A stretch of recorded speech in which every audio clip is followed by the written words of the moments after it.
Հայաստանում ստեղծվում է Սուլտանի ինստիտուտ, մենք հիմա կունենանք Սուլտան, որը կարողանա երբ ուզի, ում ուզի բանտարկի, ում ուզի մեղադրի, որ ինչ-որ հեղաշրջման կոչեր են արվել, որոնք տեղի չեն ունեցել։ Հետաքրքիր է, որ այդ նույն մարդիկ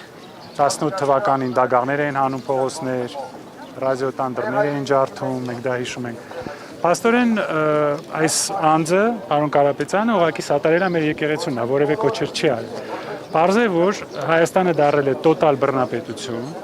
որով ղեկավարում է մի մարդ, որը անգամ adekvat վիճակում չէ, հոգեբանական վիճակը շատ լուրջ մտահոգություն է առաջացնում, դատելով իր գրառումներից։ Եթե այսպես շարունակվի, մի քանի շաբաթ հետո կարող է պահանջ ներկայացվի Թուրքիայի կողմից, որ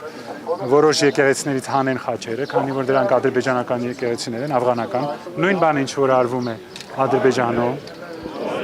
300,000 ադրբեջանցի իր ճանապարհի վրա կարող է լինել շուտով, Սյունիքը կարող են զիջել, այսինքն այս մարդը կարծում է, որ նա կարող է անել այն, ինչ որ նա ուզում է։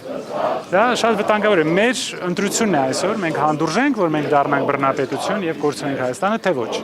Դա մեր ընտրությունն է։